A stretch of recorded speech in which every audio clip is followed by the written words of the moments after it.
What happens when ambition, power, and royal paranoia collide? Edward Stafford, Duke of Buckingham, was one of the wealthiest and most influential men in Tudor England. Edward Stafford was born on this day in Tudor history, the 3rd of February 1478 at Brecon Castle, a member of the powerful Stafford family. His father, the 2nd Duke of Buckingham, had rebelled against Richard III and paid the ultimate price, execution, in 1483. Young Edward's life began in turmoil, but it seemed his fortunes would improve when Henry VII came to the throne in 1485. With his father's attainder reversed, Edward inherited the title of Duke of Buckingham at just 7 years old.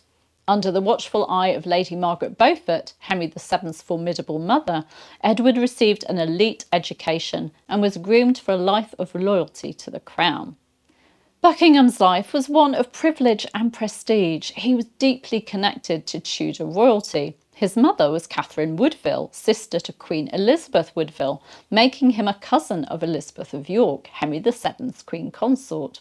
And as a young man, he earned the favour of Henry VII and became a Knight of the Garter in 1495. He served loyally under Henry VII, even fighting against the pretender Perkin Warbeck in 1497. But his star truly rose when Henry VIII took the throne. Buckingham played a prominent role at court, serving as Lord High Steward and Lord High Constable at the young king's coronation in 1509. Despite his standing, Buckingham's life wasn't without controversy. In 1510, he accused his sister Anne of having an affair with Sir William Compton, a close confidant of Henry VIII. The accusation caused a stir at court, and Buckingham had his sister sent to a convent. But his greatest challenges came from his old Plantagenet bloodline, which made him both respected and dangerous. His descent from Edward III was a constant reminder of his potential claim to the throne, something that didn't go unnoticed by Henry VIII. And he didn't get on with Cardinal Wolsey, the king's chief advisor. This animosity, combined with Buckingham's immense wealth, his royal blood, and independent power base, set the stage for his downfall. In 1521, Buckingham's world came crashing down. He was accused of treason, with witnesses claiming he'd listened to political prophecies and harboured ambitions of becoming king. Among the accusations were rumours that Buckingham believed the Tudor dynasty was cursed due to the execution of Edward Plantagenet, Earl of Warwick, years earlier. And that's why Henry VIII didn't have a surviving legitimate son. Buckingham was arrested in April 1521 and put on trial the following month.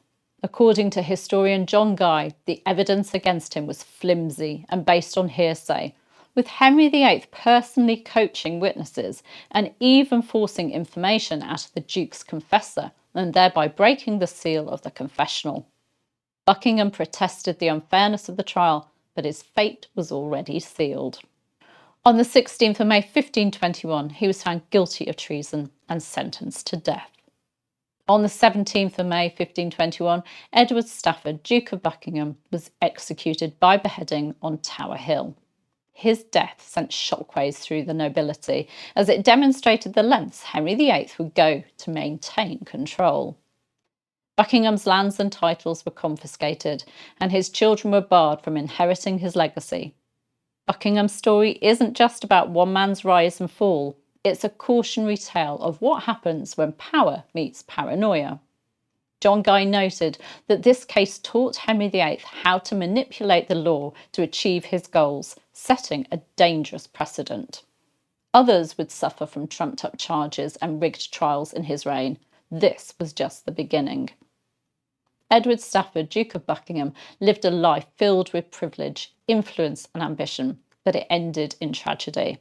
Was he truly a threat to the crown, or was his downfall orchestrated by Henry VIII's fear and Wolsey's schemes?